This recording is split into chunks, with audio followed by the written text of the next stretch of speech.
మంగళంగా వాక్యం నిమిత్తం డిఎస్సి గారు వచ్చి ప్రార్థన చేస్తారు.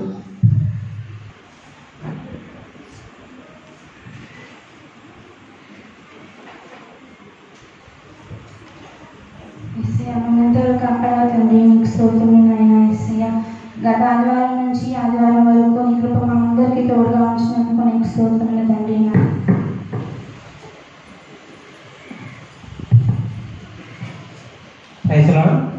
ప్రభు అయినటువంటి యేసుక్రీస్తు నామములో చేరికూడి వచ్చిన మీ అందరికీ శుభాకాంక్షలు తెలియజేసుకుంటున్నాను. మరి యువజన ఆదివారం సందర్భంగా ఈ విధంగా మీ ఎదుట మాట్లాడడానికి సహాయం దయచిన దేవునికి మరి పాస్టర్ గారికి మీ అందరికి మరోసారి కృతజ్ఞతలు చెల్లించుకుంటున్నాను. మరి ఈ దినముకు వాక్యం ధ్యానం చేసుకోబోయే ముందు మూలవాక్యంగా గలతీయులకు రాసిన పత్రిక 5వ అధ్యాయం 25వ వచనం చదువుకుందాం. మనము ఆత్మను అనుసరించి జీవించు వారమైతిమా, ఆత్మను అనుసరించి క్రమముగా నడుచుకున్నాం. చిన్న ప్రార్థన చేసి ప్రేమగల తండ్రి, జీవము గల నాయన ప్రభా, ఇంతవరకు పాట ద్వారా మేము పొందిన్నావు ప్రభా. వాక్యము ఒక మంచి వాక్యం మీరు వినడానికి మా సహాయం దయచేశారు. మరి కొంతసేపు నీ వాక్యం ధ్యానించుకొని ఉండగా ప్రభా, మీరే మాకు తోడుగా నీడగా ఉండండి ప్రభా. నిలుచున్న నేను కాదు కానీ ప్రభా, మీరు వీరితో మాట్లాడినట్లు మీ కృప మాతో ఉంచమని ప్రభు యేసుక్రీస్తు నామమున అడిగి వేడుకొని ప్రార్థన చేస్తున్నాం తండ్రి. ఆమేన్. వాక్య భాగంలోకి వెళ్ళే ముందు మనకి అందరికీ తెలిసిన విషయాలు కొన్ని నేను మీ అందరి మధ్య ధ్యానించాలి అనుకున్నాను, మరోసారి గుర్తు చేయాలి. మొదట దేవుడు సృష్టిని సృజించినప్పుడు సృష్టితో పాటు నరులను కూడా సృజించాడు. అవునా కదా? మనలో సపరేట్గా ఏమైనా సృష్టించాడా? సృష్టిని సృష్టించి సృష్టితో పాటు మనలను కూడా సృష్టించాడు. అయితే మనకు ఒక చిన్న ప్రత్యేకత ఉంది. మనకి ఒక చిన్న ప్రత్యేకత ఉంది. ఏంటది? ఆయన పోలికగా, ఆయన స్వరూపముగా మనల్ని సృష్టించుకున్నాడు. అంతేకాకుండా ఈ భూమి మీద ఉన్న వాటన్నిటి మీద మనకి అధికారము కలుగు చేశాడు. తర్వాత ఏం జరిగింది? మన ఆదాము సృష్టించాడు, అవ్వను సృష్టించాడు. వారిద్దరిని తీసుకెళ్ళి ఎక్కడ పెట్టాడు? ఏదైనా తోటలో పెట్టాడు. ఏదైనా తోటలో ఉంచి వారికి ఒక ఆజ్ఞ ఇచ్చాడు అన్నమాట. ఏమి ఇచ్చాడు? ఇక్కడ ఉన్నటువంటి చెట్ల ఫలాలన్నీ మీరు తినవచ్చు, కానీ ఒకే ఒక్క చెట్టు ఫలం మీరు తినకూడదు. ఏం చెట్టు అది? మంచి చెట్లను తెలియజేసే చెట్టు. ఇప్పుడు మంచి చెట్లను తెలుసుకోవడం మనకు మంచిదా కాదా? చెప్పండి. ఇప్పుడు మనం ఉన్నాము, మంచి చెట్టు తెలుసుకోవడం మనకు మంచిదా కాదా? మరి దేవుడు దాన్ని ఎందుకు తినొద్దని చెప్పాడు?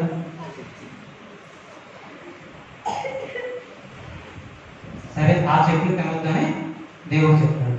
చెప్తే మనం ఏం చేసాం? అపాదం ఏం చేసాం? మనం లేదు. ఎవరన్నారు? అపాదము తిన్నారు. ఏం చేశారు? తిన్నారు. ఎవరు చేస్తే తిన్నారు? సర్పం వచ్చి ప్రేరేపిస్తే ఆ చెట్టు ఫలాన్ని వాళ్ళు తిన్నారు. ఇప్పుడు మరి ఆ చెట్టు ఫలాన్ని తింటాం పాపమా? చెట్టు మంచి చెట్టేగా, అవునా కదా? ఇప్పుడు మనం ఉన్నాము, ఒక గురువు దగ్గర పంపిస్తాం మన పిల్లల్ని, లేకపోతే మన తోటి వారిని ఒక గురువు దగ్గర పంపించి నువ్వు వెళ్ళి విద్యాబుద్ధులు, మంచి చెడులు ఇవన్నీ నేర్చుకోవాలని ఆయన అని చెప్పి పంపిస్తాం. మరి మంచి చెడు నేర్చుకోవడం మనకు మంచిదా కాదా? మంచిదే కదా. మరి మంచి చెడులను ఇచ్చేటువంటి చెట్టు ఫలాన్ని తినడం మనకు మంచిదా కాదా? మంచిదేనా కాదా? మంచిదే కదా. కాబట్టి మరి ఆ చెట్టు ఫలాన్ని తింటాం మనం చేసిన పాపమా? ఇప్పుడు మనందరం ఏమనుకుంటాం? అవాదం పాపం చేశారు కాబట్టి మన పాపం పడ్డాం, మనందరం పాపం అనుకుంటాం. మనం ఏమనుకుంటాం? అవాదం చేసిన పాపం ఏంది? తినొద్దన్న ఫలాన్ని తిన్నారు లేదా? ఆ ఫలాన్ని తిన్నారు కాబట్టి మనం పాపంలో పడ్డాం అనుకుంటాం. ఆ ఫలాన్ని తింటాం పాపమా? కాదు. ఏంటిది పాపం? దేవుడు మనకి ఇచ్చినటువంటి ఆజ్ఞని మేరడం పాపం. ఆజ్ఞాత్మకమైన పాపం. యోహాను రాసిన మొదటి పత్రిక 3వ అధ్యాయంలో ఉంటుంది. చివరిలో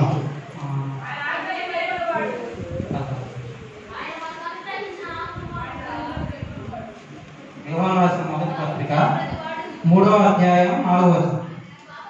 పాపం చేయి ప్రతి వాడును ఆజ్ఞను అతిక్రమించును, ఆజ్ఞాతిక్రమమే పాపం.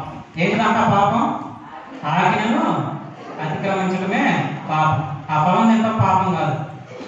ఆ సర్పం చెప్పినటువంటి మాటలు వినడం కూడా పాపం కాదు. విన్నాటి నువ్వు ఏం చేస్తున్నావు? నీ మనసులో ఊహించుకొని ఆజ్ఞ అనుసరించి దేవునికి వ్యతిరేకంగా దేవుడు ఆ ఫలాన్ని తినొద్దని చెప్పాడు. కానీ నువ్వు ఎవరో చెప్పిన మాటలు విని నువ్వు ఆ ఫలాన్ని తింటున్నావు. దేవునికి వ్యతిరేకంగా వెళ్ళటానికి నువ్వు ఇష్టపడుతున్నావు. ఆయన ఇచ్చినటువంటి ఆజ్ఞను నువ్వు గైకొనకుండా చేయడానికి నువ్వు ఇష్టపడుతున్నావు. అలాగే మనం కూడా ఈ లోకంలో మనందరం అనుకుంటాం మన దగ్గర శాతం ఉంది కాబట్టి మనం పాపం చేస్తున్నాము అని చెప్పి మనం అనుకుంటాం. కానీ మన దగ్గర శాతం ఉండటం వల్ల మనం పాపం చేయట్లా, శాతానికి మనం లోపడటం వల్ల పాపం చేస్తున్నాం. దీన్ని బట్టి మీరు అర్థం చేసుకోవాల్సింది ఏంటంటే ఇక్కడ మెయిన్ క్యారెక్టర్ ఎవరు? మనం, మన ఆలోచనలు. శాతాన్ని ఎప్పుడు ఉండిద్ది, నీ పక్కన ఉండిద్ది శాతాను, నా పక్కన ఉండిద్ది, యేసుక్రీస్తు పక్కన కూడా ఉంది. అవునా కదా? యేసుక్రీస్తుని కూడా శాతాను శోధించింది. కానీ యేసుక్రీస్తు శాతానికి లోపడ్డా? లోపడాల. మనం మాత్రం లోపడతానే ఉంటాం అన్నది. సరే, ఇప్పుడు అయితే మరి ఇందాక అనుకున్నాం మనం దేవుడు మరి మంచి చెట్లు ఇచ్చే ఫలం అన్నాం కదా, మంచి చెట్లు తెలుసుకోవడం మనం మంచిదే కదా. ఆ చెట్టు ఫలాన్ని ఎందుకు తినొద్దన్నాడు? అంటే మనం దేవుడికి వ్యతిరేకంగా వెళ్ళడానికి నిర్ణయించుకునేంత వరకు ఆ దేవుడు సృష్టించినటువంటి ఆ సృష్టిలో చెడు అనేది లేదు. దేవుడు సృష్టించిన క్రమం మనం చూసినట్లయితే ప్రతిరోజు అయిపోయిన తర్వాత దేవుడు ఒక మాట చెబుతాడు. ఏమని చెబుతాడు? దాని అంతటిని దేవుడు మంచిదానిగా చూసాను. దేవుడు మనల్ని కూడా మంచివారిగా చేశాడు. కాబట్టి మనం ఏం చేసాం? దేవునికి వ్యతిరేకంగా వెళ్ళి చెడుగా ఏర్పడడానికి మనం ఇష్టపడ్డాం. అయితే దేవుని ఆజ్ఞను అతిక్రమించి మనం దేవునికి దూరం కావటం వల్ల మనం ఏమి కోల్పోయాం అనేది ఒకసారి మనం చూస్తున్నాం. ఆదికాండము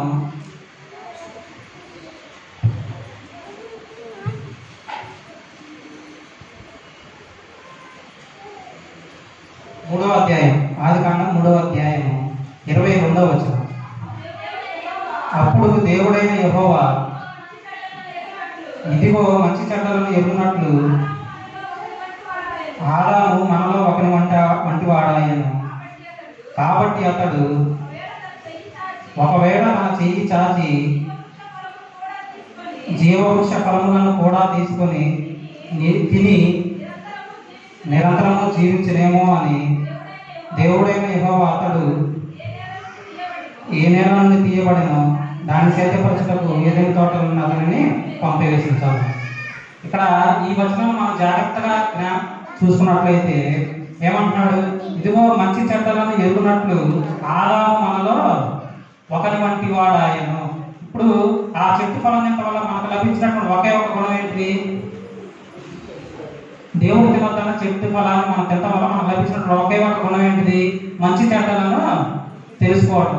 ఆ ఒక్క గుణం మనలో చేరటం వల్ల మనం ఎవరిలాగా అయిపోయాము? దేవునిలాగా అయిపోయాము. ఏమంటున్నాడు దేవుడు? ఆదాము మనలో ఒకరి వంటి వాడాయను. చూసారా? అక్కడ వచనం చూసారా? ఆదాము మనలో ఒకరి వంటి వాడాయను అంటే దేవుడు మనల్ని సృష్టించినప్పుడు మనలో ఆ ఒక్క గుణము తప్పితే మిగతావన్నీ దేవుడు ఎలాగైతే ఉన్నాడో అలాగే మనల్ని సృష్టించాడు అన్నమాట. అందుకనే దేవుడు అంటాడు, దేవుడు తన పోలిక చొప్పున తన స్వరూపమున మనలను సృష్టించుకున్నాడు.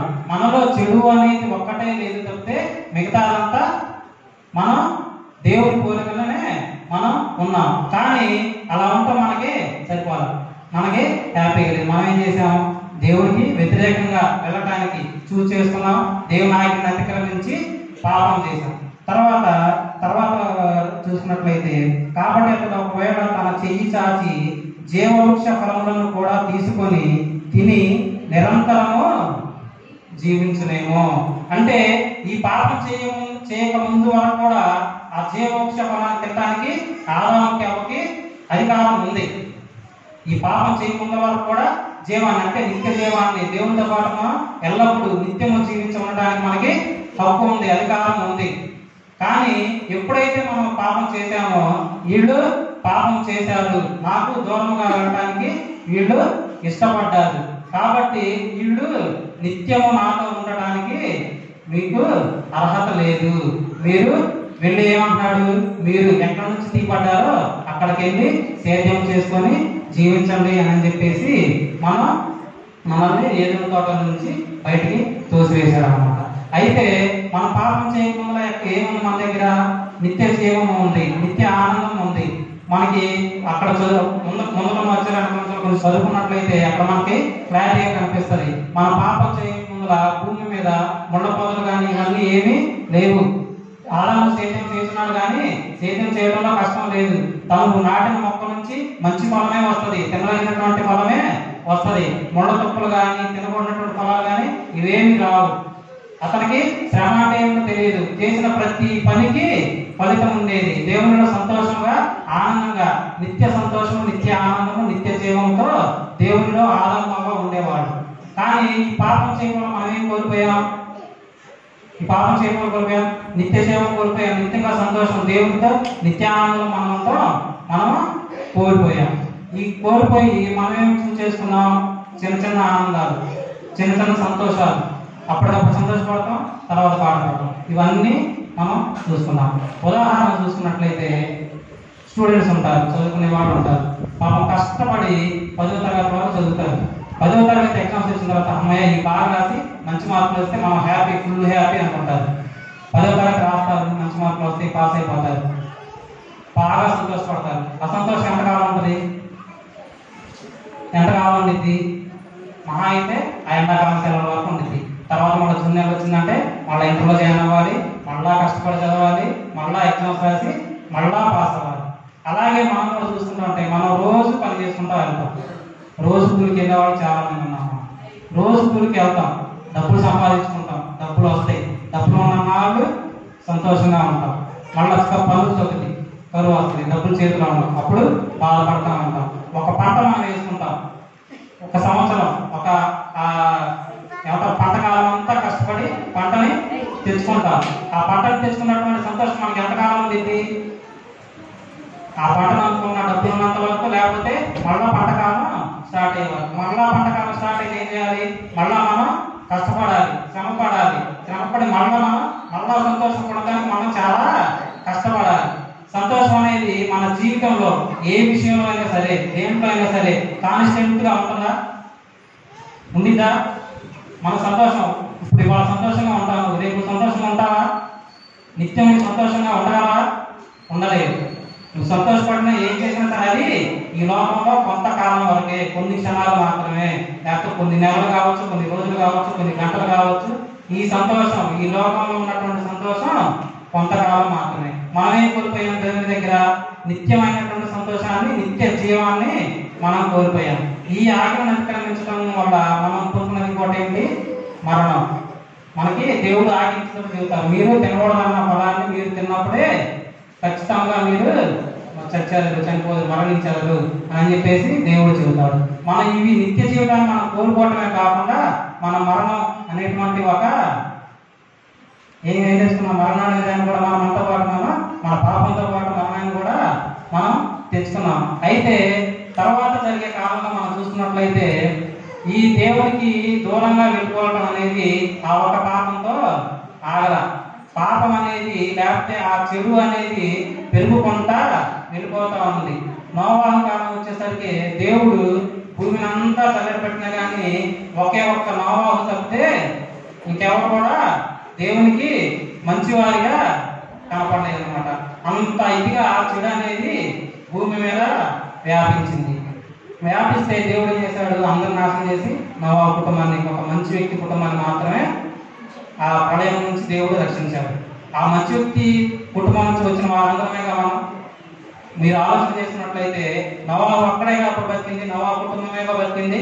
మనందరం నోవాహు అనేటువంటి ఒక మంచి వ్యక్తి కుటుంబం నుంచి మనం వచ్చాము. కానీ ఆ తర్వాత కూడా ఈ పాపం అనేది, చెడు అనేది ఈ మానవునికి దేవునితో ఉండాలనేటువంటి ఆలోచన అనేది సరిగా ఉన్నట్టు అనమాట. ఆ ఆ క్షణికానందం కోసం, ఆ క్షణంలో ఉండేటువంటి సంతోషం కోసం మానవుడు ఏం చేస్తున్నాడు? దేవునికి వ్యతిరేకంగా పాపములు చేస్తూనే వస్తూ ఉన్నాడు అన్నమాట.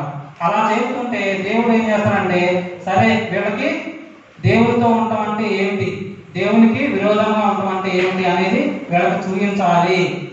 నా ప్రజలు, నాతో ఉన్న ప్రజలు, నా జనాంగం ఎలాగ ఉంటారు అనేటువంటిది మనం ఈ లోకంలో ఉన్నటువంటి ప్రజలందరికీ మనం చూపించాలి అని చెప్పేసి అబ్రహాము ద్వారా తన యొక్క జనాంగాన్ని తయారు చేసుకున్నాడు.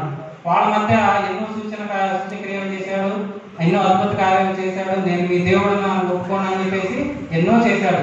కానీ వాళ్ళు ఆ జరిగిన కొద్దిసేపు దేవునికి మా దేవుడు అని దేవుని కీర్తిస్తా, దేవుని ఇచ్చేస్తా, దేవునికి దగ్గరగా ఉన్నారు. కానీ కొంతకాలం అయ్యేసరికి దేవుణ్ణి మళ్ళా మర్చిపోతున్నారు, అన్ని దేవతలకి మళ్ళా పూజలు చేస్తున్నారు.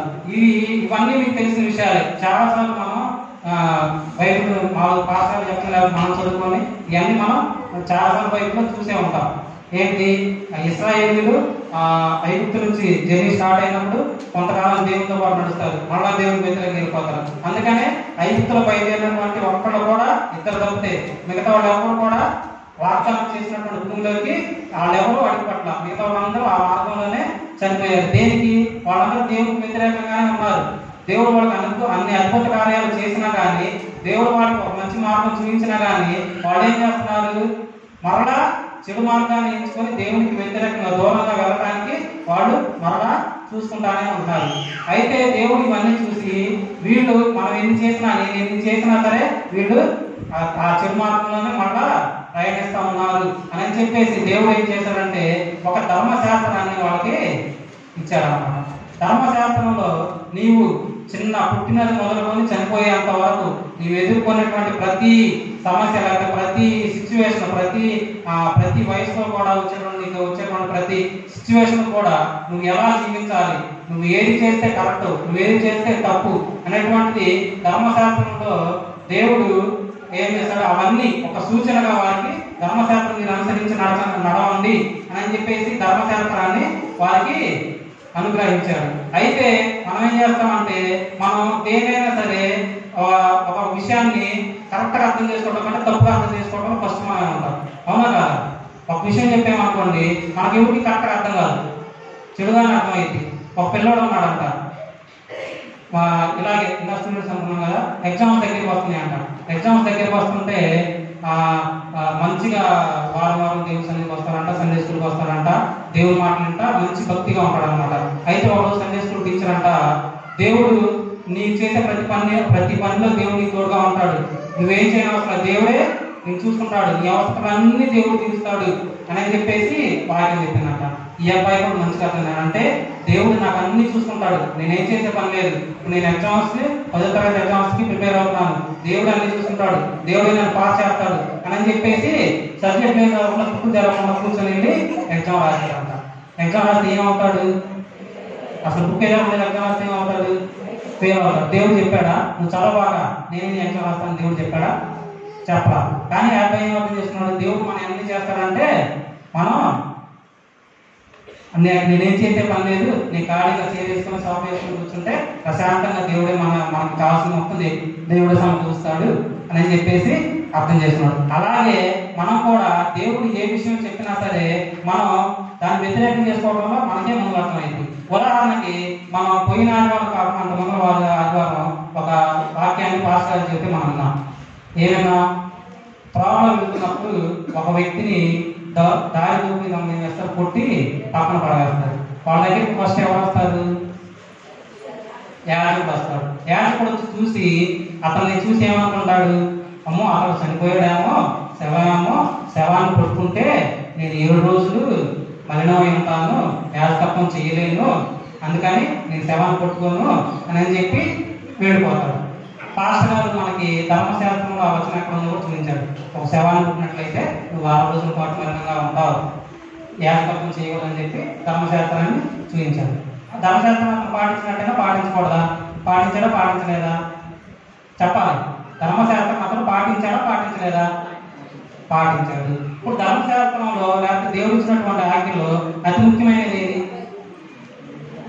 నిన్ను వలే నీ పొరుగు వారిని ప్రేమించమన్నారు.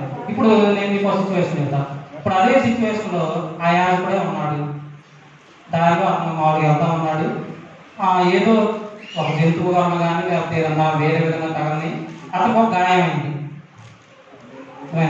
ఒక గాయమైంది. గాయం అయిపోయి పడిపోయి ఉన్నాడు. పడిపోయినప్పుడు అతను నేను యాజకత్వం చేయడానికి వెళ్తున్నాను, ముందర దేవుని సన్నిధికి వెళ్ళాలి, యాజకత్వం చేయాలని చెప్పి అక్కడికి వెళ్తాడా, లేకపోతే దానికి తగినటువంటి మందించేటువంటి ఒక డాక్టర్ దగ్గరికి లేకపోతే అక్కడ ఉన్నటువంటి వాళ్ళ దగ్గరికి వెళ్ళి చూపించుకుంటాడా? అతను ఒక గాయం అయితే ముందర అతను దేవుని దగ్గరికి వెళ్తాడా, అతను డాక్టర్ దగ్గరికి వెళ్తాడా? డాక్టర్ దగ్గరికి వెళ్తాడు. ఇప్పుడు ఆ వ్యక్తి అతని దగ్గరికి వెళ్ళి చూడాల, చనిపోయాడో లేదో కూడా చూడాల. అవునా కదా? చూసాడా? చూడలేదు. దెబ్బ నుంచి అనుకున్నాడు, చనిపోయి ఉంటాడు, శవమై ఉంటాడు, కొట్టుకోలేదు అంటున్నాడు. సరే, ఇప్పుడు ఒకవేళ శవమై ఉన్నాడు అనుకో, వెళ్ళి చూశాడు అనుకో, బతుకున్నాడు అనుకో, నువ్వు వెళ్ళి కాపాడుతావు, అది అయిపోయింది. ఒకవేళ శవమై ఉన్నాడు అనుకో, ఒక వారం రోజుల పాటు నువ్వు మరణం ఉంటావు కాబట్టి దేవుడికి యాజకత్వం చేయడానికి దూరంగా ఉంటావు. తర్వాత మళ్ళీ యాజకత్వంలో జాయిన్ అవుతావు. కానీ అతను ఏం చేస్తున్నాడు? అసలు ఒక ఆజ్ఞ వదిలిపెట్టేశాడు. అతనికి ఏం గుర్తొచ్చింది? మా అమ్మ చేయకూడదు, నేను మరణమైపోతాను అనేది గుర్తొచ్చింది. నువ్వు పాపం చేయకూడదు, నువ్వు నీ ఆలోచన చెడ్డగా ఉండకూడదు, నువ్వు పాపం చేస్తే నువ్వు మరణిస్తావు అనేది మన ఆజ్ఞ మాత్రం మనకు గుర్తుండదు. ఒక వారం రోజులు నువ్వు దేవుని సన్నిధిలో ఉండవు, తర్వాత నువ్వు రావచ్చు అనేది మాత్రం మనకి బాగా గుర్తుండేది. అసలు యేసు ప్రభువారే చెప్పారు, ఆజ్ఞ ఉండిపోయినటువంటి ఆజ్ఞ ఏంటి? నిన్ను వల్లే నీ పొరుగు వారిని ప్రేమించండి అనేటువంటి ముఖ్యమైనటువంటి ఆజ్ఞ నీకు గుర్తులేదు. కానీ నీకేం గుర్తుంది? నేను మలినమైపోతానేమో, నా యాజకత్వాన్ని నేను దూరం అయిపోతానేమో, నీ దేవుడు దూరం అయిపోతానేమో అని ఆజ్ఞ మాత్రమే గుర్తుంది. దీన్ని బట్టి అపోస్తలుడైనటువంటి పౌలు మనతో ఒక మాట చదువుతున్నాడు. గలాతీయులకు రాసిన పత్రిక 3వ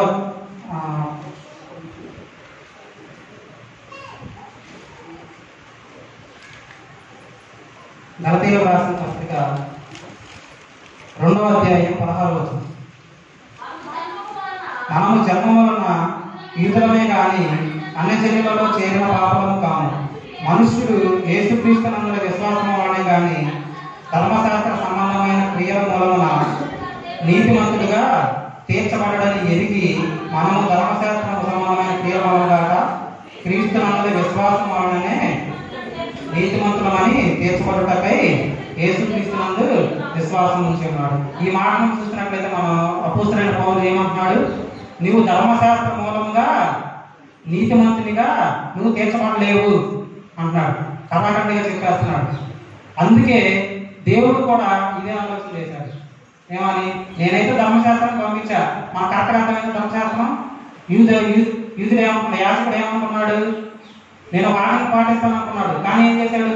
2వ ఆజ్ఞనే మర్చిపోయాడు. ఇప్పుడు ఒక ఆజ్ఞను పాటిస్తే చాలా 2వ ఆజ్ఞను పాటించాల్సిన పని లేదా? దేవుడు ఇచ్చినటువంటి అన్ని ఆజ్ఞలు మనం పాటించాలి. కాబట్టి ఆ ధర్మశాస్త్రంలో ఉన్నటువంటి దాంట్లో ఉన్నటువంటి ఆ విషయాన్ని మనం పూర్తిగా దాన్ని గ్రహించుకోలేక మళ్ళా మనం ఏం చేస్తున్నాం? తిరిగి దేవునికి ఒక విషయంలో మంచి చేసామని మనం అనుకుంటున్నాం, కానీ ఇంకో విషయంలో దేవునికి దూరంగా మనం వెళ్ళిపోతాం. అందుకే అపోస్తలుడైన పౌలు అంటున్నాడు, ధర్మశాస్త్రం మూలమనే కానీ నీవు నీతికి తీర్చబడలేవు. నువ్వు దేని మూలంగా నీతికి తీర్చబడతావు? క్రీస్తు యేసునందలి విశ్వాసము ద్వారా మాత్రమే నీవు నీతిమంతునిగా తీర్చబడతావు. ఈ రోజు మూలవాక్యం మనం ఫస్ట్ లైన్ చూస్తున్నట్లయితే 5వ అధ్యాయం 25వ వచనం.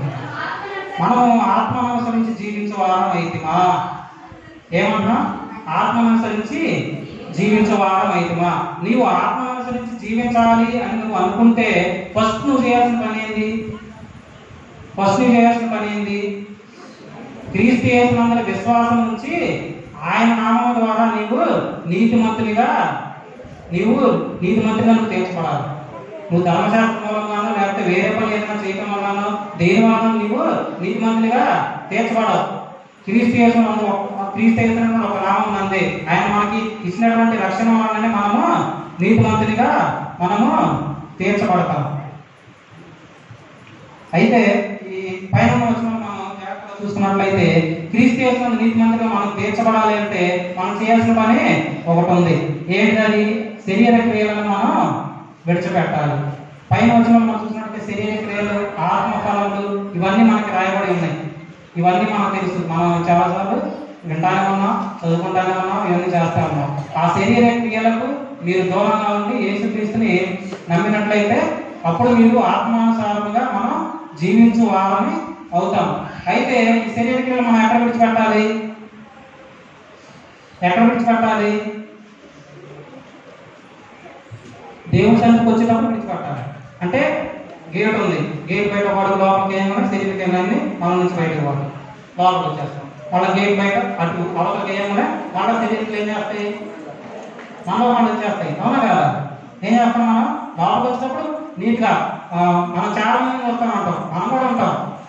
దేవుని సన్నిధిలో మనం చదువుకున్నాం కదా, దేవుని ఆలయంలో నీ ప్రవర్తనని జాగ్రత్తగా చూస్తున్నాం. మనకేది సరిగ్గా అర్థం కాదు కదా, మనకంతా డిఫరెంట్గా అర్థం కాదు కదా. ఒక భక్తుడు అంట దేవుని సన్నిధిలోకి వచ్చి అసలు నీతిగా మంచిగా మాట్లాడి మంచిగా ఇది చేసి అందరినీ చక్కగా అయ్యా అమ్మ తమ్ముడు అన్న అక్క చెల్లి అని పలకరిస్తారంట. అదే గేట్ దాటి దేవుని సన్నిధి బయటకు వెళ్ళి ఒక ఆదివారం అయిపోయి ప్రార్థన అయిపోయి తర్వాత రోజు స్టార్ట్ అవ్వాలనే బయటకు వెళ్ళిన తర్వాత అతను నోటి నుంచి వచ్చే మాటలు వినటానికి అసలు ఇదిగా మాట్లాడకూడదంట. ఇవన్నీ ఒకసారి పాస్ అయినా ఆయన అడిగాడంట. ఏమడిగాడు? అయ్యా నేను నిన్ను చాలా రోజులు గమనిస్తున్నాను, దేవుని సన్నిధిలోకి వస్తేనేమో నీ అంత నీతిమంతుడు, నీ అంత ఏమంటారు పద్ధతిగా ఉండేవాడు, నిదానంగా ఉండేవాడు, మంచిగా ఉండేవాడు, ఎవరు అవ్వలేదు నాకు, అందరూ ఎలా పడితే అలా ఉంటారు. బయటకి చూస్తే నువ్వు అలా మాట్లాడతావు అంటే, పాస్టర్ గారండి నేను ఒక రోజు ఉదయం ప్రార్థన చేసుకుని దేవుని వాక్యం చేసుకుంటున్నాను, నాకు అందులో ఈ వాక్యం వచ్చింది, దేవుని సన్నిధిలో నీ ప్రవర్తనని జాగ్రత్తగా చూసుకోమన్నాడు అండి దేవుడు నన్ను.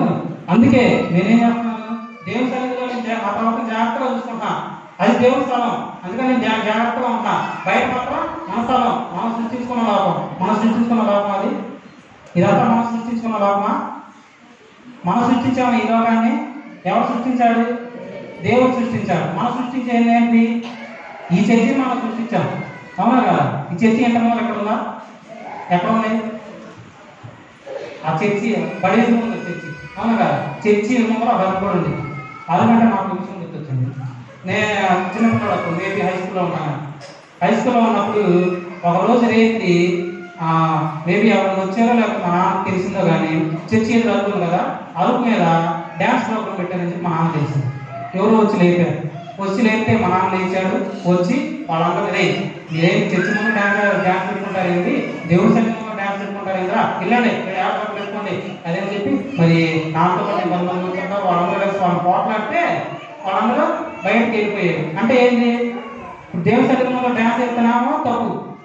నువ్వు ఎక్కడికో వెళ్ళి దేవుడు దూరంగా ఇక్కడ చర్చలు కాబట్టి అంత దూరంగా దేవుడు దూరంగా వెళ్ళాడు. అంతేనా? అంతేనా? ఇక్కడ చర్చి ఉంది, ఇక్కడ దేవుడు ఉంటాడు. ఈ దాటి మనం అంత దూరం వెళ్ళామనుకో వాడు దేవుడు ఉండడు. ఏడేది చేసినా కరెక్ట్గా ఉండాలి, తప్పు చేయకూడదు. మనం ఒక 100 లోపలికి వెళ్తే మాత్రం మనం ఏం చేసినా కానీ దేవుడికి ఇష్టమే. అంతేనా? అవునా కదా? అదంతా ఎవరికి? దేవుని నమ్మని వాళ్ళకి. దేవుని నమ్మటానికి నిర్ణయించినటువంటి నీకు నాకు మనందరికీ. దేవుని సన్నిధి అంటే ఏంటి? మనం కట్టుకున్న ఈ లోకం చర్చియా?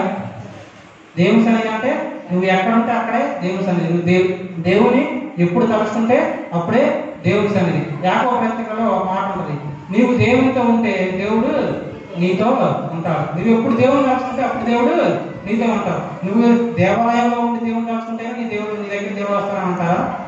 మన పాస్టర్ ఉన్నాడు, మీరు ప్రార్థన చేయాలనుకుంటే ఏకుజామునే లేచి 4 గంటల లేచి మీరందరూ దేవుని సన్నిధికి వచ్చి దేవుని సన్నిధిలోనే ప్రార్థన చేయమంటాడా? అంటాడా? నీ ఉన్న చోటనే నువ్వు ఎక్కడ నిద్రపోతుంటో అక్కడే లేచి అక్కడే నీ ఉదయాన్నే ప్రార్థన చేసుకో అని చెప్పేసి చెబుతారు పాస్టర్. అంటే ఏంటి? కేవలం దేవుని సన్నిధిలోనే మన ప్రవర్తన కరెక్ట్గా చూసుకోవటం కాదు, దేవుని సన్నిధిలోనే మన శరీర క్రియలను మనం చేసినటువంటి వాటిని మనం విడిచిపెట్టడం కాదు. మనం ఎక్కడైతే ఉంటాం ఎక్కువ మనం ఎక్కడ ఉంటాం? మన ఇంటి దగ్గర ఉంటాం, లేకపోతే మనం చేసే పనులు చేసే ప్రదేశంలో ఉంటాం. నువ్వు ఎక్కడ ఉన్నా సరే, నువ్వే పని చేస్తున్నా సరే, నువ్వేం చేస్తున్నా సరే, నీ యొక్క ఈ శరీరాన్ని విడిచిపెట్టి దేవుని దగ్గరగా దేవుని గురించి ఆలోచిస్తూ నీవు ఉంటేనే మాత్రమే ఆత్మానుసారంగా నీవు నడుచుకోగలిగినటువంటి అవకాశం నీకు ఉంటుంది. అలాగే తర్వాత వచనంలో మనం చూసినట్లయితే 25 మనం ఆత్మ అనుసరించి జీవించే వారం అయితే మనం ఆత్మ అనుసరించి క్రమంగా నడుచుకుందాం. ఈ యొక్క జీవితం దేవుని అనుసరించాలి, లేకపోతే మనం ఇప్పుడు ఎలాగైతే దేవుని సన్నిధిలో ఉంటామో అటువంటి జీవితాన్ని మనం క్రమంగా పాటించాలన్నమాట. ఏదో ఒక రోజు ఉంటాం కాదు, 2 రోజులు ఉంటాం కాదు, దాన్ని మనం క్రమంగా పాటించాలి. మన యొక్క క్రమం గురించి నేను మీకు విషయం చెప్పాలనుకుంటున్నాను. మనకి క్రిస్మస్ ఆరాధన జరుగుతుంది. ఎప్పుడు జరుగుతుంది?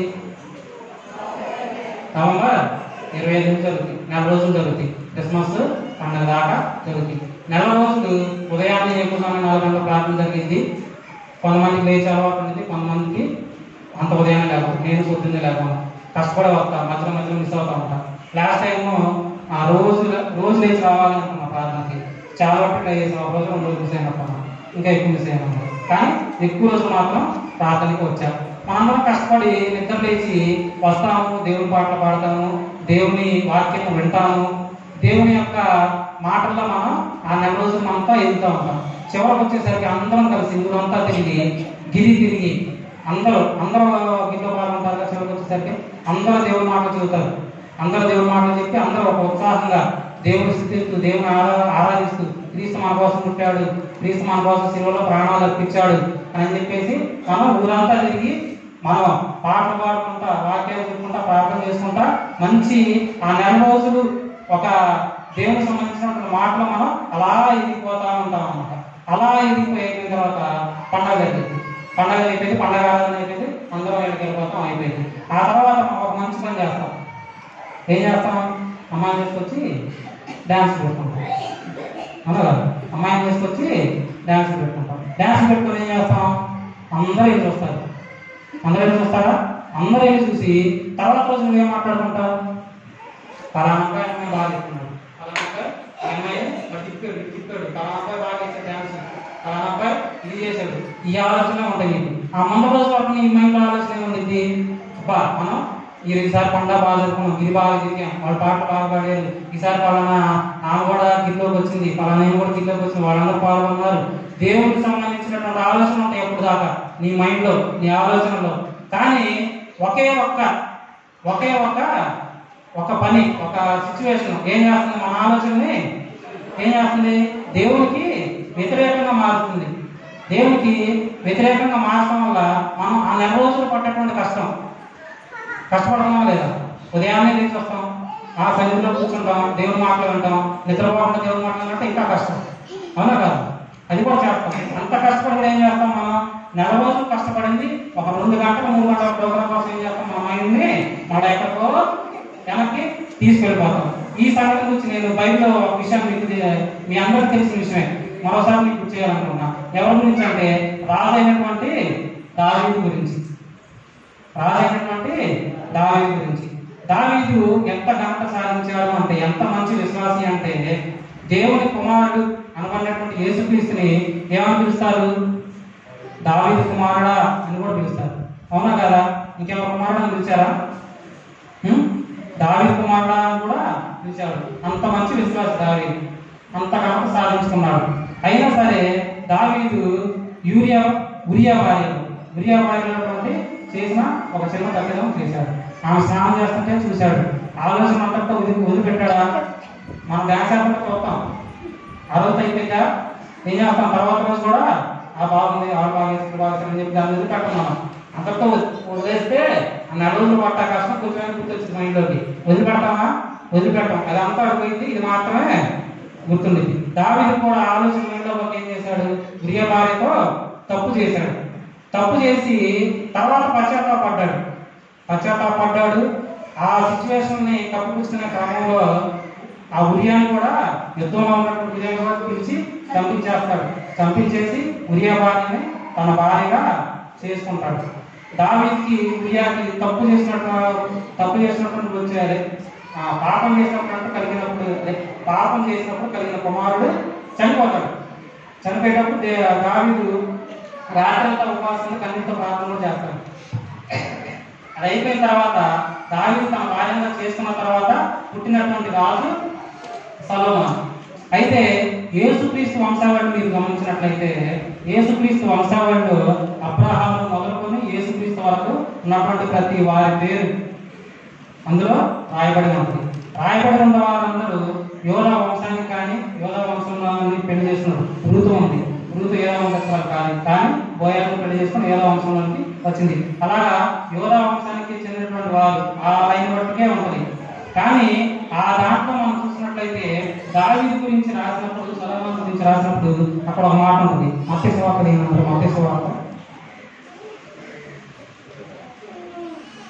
సువార్త తీసుకొని చదవండి.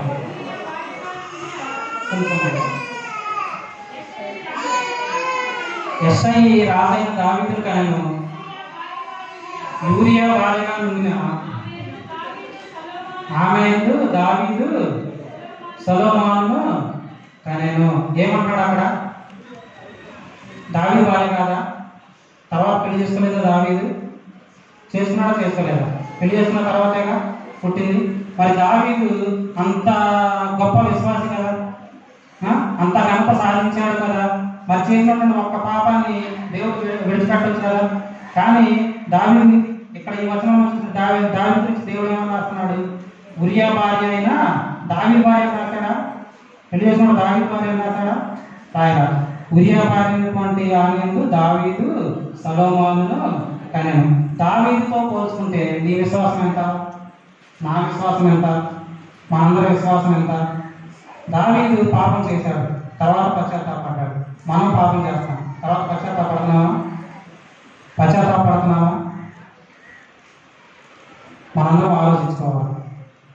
మనందరం చేసిన పాపాల కోసం మనం పశ్చాత్తాపడుతున్నావా లేదా? ఈ విషయం జరిగిన తర్వాత కూడా దావీదు కూడా ఏమంటారు? హృదయానుసారుడు దేవుడు ఏమన్నా ఇక్కడ అపోస్తల కార్యం ఉంటుంది. దావీదు నా ఇష్టానుసారైనటువంటి దావీదు గురించి దేవుడు అంత సాక్ష్యం ఇచ్చాడు. అతను చేసిన పాపాన్ని అయితే క్షమించాడు, కానీ దాని యొక్క మచ్చని బైబిల్ గ్రంథంలో రాపించాడు. బైబిల్ గ్రంథంలో ఇక్కడ ఉరియా భార్య రాకపోయినా సరే మన దావీదు గురించినటువంటి విషయాలు తెలుసు, మనందరికీ తెలుసు. అవును కదా? దావీదు ఉరియా ఆమెనే మొదలు చేసుకోలేదు, ఉరియాను చంపించి తర్వాత ఆమె భార్య చేసుకున్న విషయం మనందరికీ తెలిసింది. కానీ ప్రత్యేకంగా దేవుడు ఇక్కడ రాయించాడు. కానీ ఆ పాపాన్ని క్షమించి దేవుడు ఏమంటాడు? దాని గురించి నా హృదయానుసారుడు అని చెప్పేసి అంటాడు. అలాగే నీవు నేను మనందరం చేసిన పాపాల విషయంలో దేవుడు మనల్ని క్షమించడానికి రెడీగా ఉన్నాడు. కానీ మనమే దావీదు చేసినట్టు పశ్చాత్తాపం మనం చూపించడానికి రెడీగా లేదు. ఇలాగే మనం చేసినటువంటి పాపాలను మనం ఒప్పుకొని మన శరీర క్రియలను మనం విడిచిపెట్టి మనం దేవునిలో ఉండి ఆత్మానుసారంగా మనం నడుచుకుంటున్నట్లయితే మనందరికీ ఒక లక్షణం ఉంటుంది. ఏం లక్షణం అంటే అపోస్తల కార్యంలో 27వ అధ్యాయం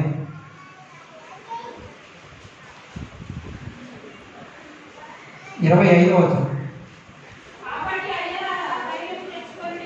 కాబట్టి అయ్యలారా ధైర్యం తెచ్చుకుని నాతో దూత చెప్పిన ప్రకారం జరుగునని నేను దేవుడిని నమ్ముతున్నాను. ఈ విషయం అపోస్తలుడైనటువంటి పౌలు ఇటలీ ప్రయాణంలో ఉన్నప్పుడు కొంత దూరం ప్రయాణించిన, సగం దూరం దాటి ఇంకా దగ్గరలో ఉన్నారనగా ఒక పెద్ద తుఫాను వచ్చిందన్నమాట. ఆ విషయం పౌలుకి దేవుడి ముందరే తెలియజేస్తాడు. అతడు ఆ నౌకను నడిపేటువంటి అధిపతికి వాళ్ళందరికీ మనం ఇక్కడ నుంచి ప్రయాణం చేయడం మంచిది కాదు, వాతావరణం సరిపోలేదని చెబుతారు. అయినా సరే వాళ్ళు వినకుండా ఏం పర్లేదు, ఈ సమయంలో అసలు తుఫాన్లు రావు, మనం వెళ్ళడానికి వెళ్ళొచ్చు అని చెప్పేసి పౌరు మాట వినకుండా బయలుదేరి వెళ్ళిపోతా ఉంటే దారి మధ్యలో ఈ గాలి తుఫాన్ అనేది స్టార్ట్ అయింది. ఈ పడవ అనేది మొత్తం ఆ గాలి తుఫాన్ని తట్టుకోలేక మొక్కలైతే విడిపోవడానికి కూడా సిద్ధమైపోయింది అనమాట. అటువంటి సమయంలో అపోస్తలుడైనటువంటి పౌలు ఆ నౌకలో, ఆ పడవలో తనతో ఉన్నటువంటి వారందరికీ ఈ మాట చెబుతున్నాడు అనమాట. ఏమంటున్నాడు? కాబట్టి అయ్యలారా ధైర్యం తెచ్చుకొని నాతో దూత చెప్పిన ప్రకారం జరుగునని నేను దేవుని నమ్ముతున్నాను. ఎవరు నమ్ముతున్నాడు? దేవుని నమ్ముతున్నాడు. అపోస్తలుడైనటువంటి పౌలు గురించి మీ అందరికీ తెలుసు. ముందర సౌలుగా ఉన్న తర్వాత పౌలుగా మారాడు. పౌలుగా మారిన దగ్గర నుంచి అతడు దేవునికి దగ్గరగా, దేవుని విశ్వసించి దేవుని చెప్పినటువంటి మాట ప్రకారం నడుచుకున్నాడు. కానీ దేవునికి వ్యతిరేకంగా ఏ పని చేయలేదు. ఆత్మానుసారంగా నడుచుకుంటూ ఉన్నాడు పౌలు. అలా నడుచుకున్నాడు కాబట్టి అంతటి ఆ గాలి తుఫాన్లో కూడా ఆ ఓడ ముక్కలైపోయి వారందరి ప్రాణాలు కూడా పోయే స్థితిలో ఉన్నా సరే పౌలు ఏమని చెబుతున్నాడు?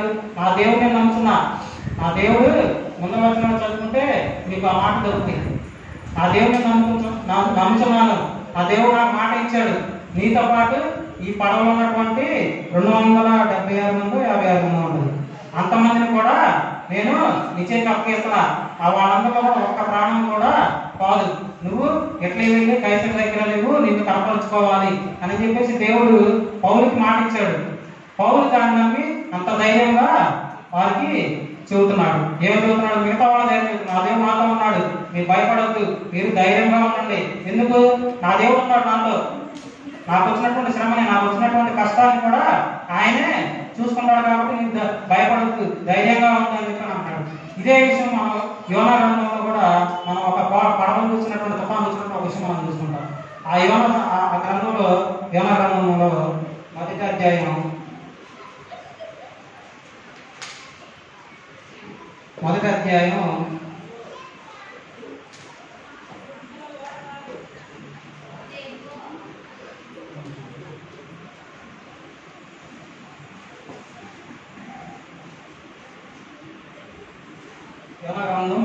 10వ వచనం, తాను యెహోవా సన్నిధిలో నుండి పారిపోతున్నట్టు అతడు ఆ మనుషులకు తెలియజేసి ఉన్నది కనుక వారు ఆ సంగతి తెలుసుకొని మరింత భయపడి.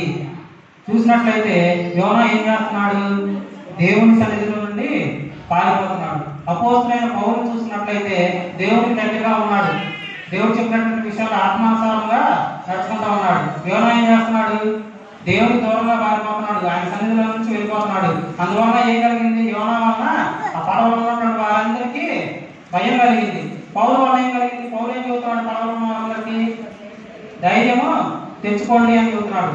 యెహోషువ గ్రంథం 1వ అధ్యాయం 9వ వచనం, యెహోవా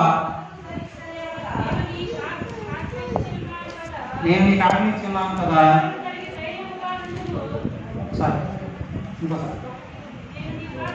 నేను ఆజ్ఞిస్తున్నాను కనుక నిబ్బరము కలిగి ధైర్యముగా ఉండుము, దిగులు పడకము, జడియకము.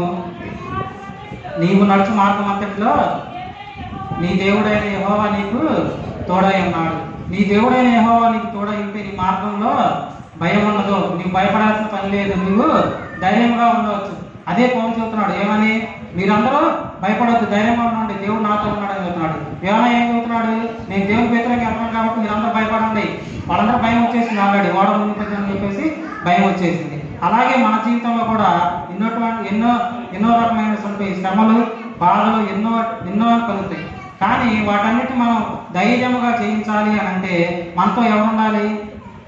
దేవుడు ఉండాలి. పౌలు ఎలాగైతే ఆత్మానుసారముగా ఆత్మతో క్రమముగా నడుచుకుంటూ ఉంటాడో అలాగే మనము కూడా దేవుని యందు విశ్వాసం ఉంచి క్రీస్తు యేసునందు విశ్వాసం ఉంచి మనం కూడా దేవునితో నడుచుచు ఆత్మానుసారంగా నడుచున్నట్లయితే మనకు కలిగేటువంటి శ్రమలు, మనకు కలిగేటువంటి బాధలను కూడా మనము ధైర్యముగా ఎదుర్కొనడానికి దేవుడు మనకి సహాయము చేస్తాడనమాట.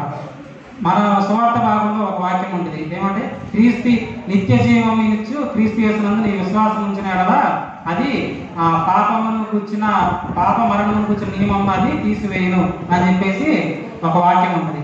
నీవు నిత్య జీవాన్ని పొందుకోవాలంటే క్రీస్తు యేసునందు నీవు విశ్వాసం ఉంచాలి. క్రీస్తు యేసునందు నీ విశ్వాసం ఉంచి నీ శరీర క్రియలను నీవు వదిలిపెట్టి ఆత్మానుసారంగా నీవు నడుచుకోవడానికి నిశ్చయించుకొని క్రమముగా ఒకరోజు 2 రోజులు కాదు, ఒక ఆదివారం 2 ఆదివారాలు కాదు, లేకపోతే క్రిస్మస్ పండుగప్పుడు కాదు, ఈస్టర్ పండుగప్పుడు కాదు, క్రమముగా ఎల్లవేళలా ఎల్లప్పుడు ప్రతి సమయంలో నువ్వు చేసే ప్రతి పనిలో దేవుని సన్నిధిలోనే కాదు, నువ్వు ఎక్కడ ఉన్నా సరే, నీ ఇంట్లో ఉన్నా, నువ్వు చేసే పనిలో ఉన్నా, నువ్వు ఎక్కడ ఉన్నా సరే దేవుని అనుసరించి ఆత్మానుసారంగా క్రమంగా నీవు నడుచుకున్నట్లయితే నీవు మరలా మనం స్టార్టింగ్లో చెప్పుకున్నాం, ఏం కోల్పోయాం? మనం నిత్య జీవాన్ని కోల్పోయామని చెప్పి మనం చెప్పుకున్నాం. నీవు ఇలాగా ఆత్మానుసారంగా నీవు నడుచుకున్నట్లయితే మరలా నిత్య జీవాన్ని నీకు పొందుకోవడానికి నీవు అర్హత సాధిస్తావు.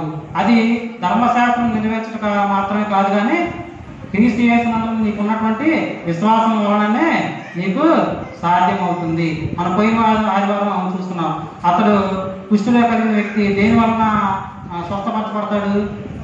విశ్వాసం వలన. విశ్వాసం వలననే నీ విశ్వాసం వలననే నీవు స్వస్థపరచబడ్డావు. ఎవరి విశ్వాసం వలన? యేసుక్రీస్తు అంతమంది అక్కడ లేడా? యేసుక్రీస్తు ఎప్పటి నుంచి చేస్తున్నాడు? వచ్చేటప్పటికి చాలా రోజులు అవుతుంది, చాలా కొన్ని నెలలు అయ్యి ఇంకా ఎప్పటి నుంచో యేసుక్రీస్తు పరిచయం చేస్తున్నాడు. అప్పటి నుంచి వాళ్ళు స్వస్థపరచబడవచ్చు కదా. యేసుక్రీస్తు అక్కడే ఉన్నాడు. కానీ ఆ కుష్ఠరోగి ఎప్పుడు వచ్చాడు ఆయన దగ్గరికి? ఆ మార్గంలో వెళుతున్నప్పుడు అతని దగ్గరికి వచ్చాడు. నీవు ఎప్పుడు వస్తున్నావు యేసుక్రీస్తు దగ్గరికి? మనం వస్తున్నాం. అసలు మనందరం దేవుని సన్నిధికి వస్తున్నాం, దేవుని మాటలు వింటున్నాం, అన్ని చేస్తున్నాం. కానీ యేసుక్రీస్తు దగ్గరికి నీవు నిజంగా వస్తున్నావా? నీ విశ్వాసం ఆ కుష్ఠరోగి విశ్వాసం వల్లే అతని విశ్వాసం ఎలా అతను రక్షించిందో నీ విశ్వాసం నిన్ను నిత్య జీవాన్ని సంపాదించుకునే దానిగా నీకు ఉందా? నీవు క్రీస్తు యేసు దగ్గరికి వస్తున్నావా లేదా? ఈ విషయాన్ని మనందరం ఆలోచించుకొని ఆల్రెడీ ఆత్మానుసారంగా నడుస్తున్నట్లయితే చాలా మంచిది. ఇంకా విశ్వాసంలో నీవు అభివృద్ధి చెంది ఇంకా నీతో పాటు ఇంకొంతమందిని కూడా విశ్వాసంలో నీవు నడిపించాలి. ఒకవేళ నీవు ఆత్మానుసారంగా ఇంకా నడుచుకోలేకపోతే, యేసుక్రీస్తునందు నీ విశ్వాసం ఇంకా బలంగా లేకపోతే, నీ విశ్వాసాన్ని దేవుడు బలపరచాలని మనందరం కూడా యేసుక్రీస్తునందు విశ్వాసం ఉంచి ఆత్మానుసారంగా మనం నడుచుకోవడానికి దేవుడు మనకు సహాయం చేయాలని ఈ చిన్న వాక్యం నేను ముగిస్తున్నాను.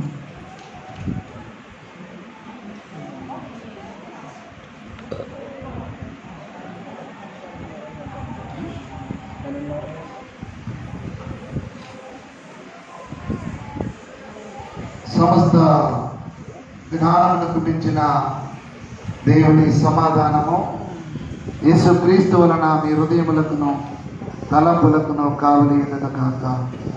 ఆమేన్.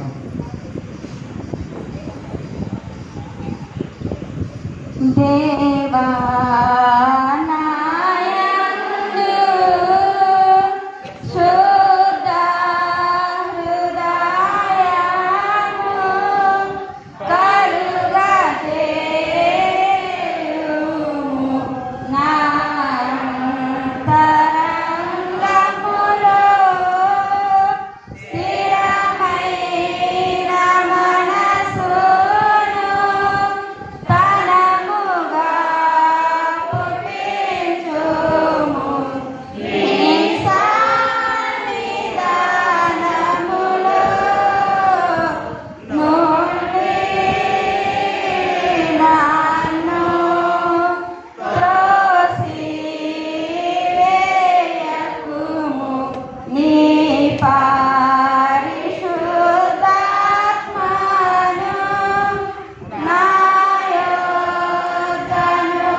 అందరూ కూర్చోండి.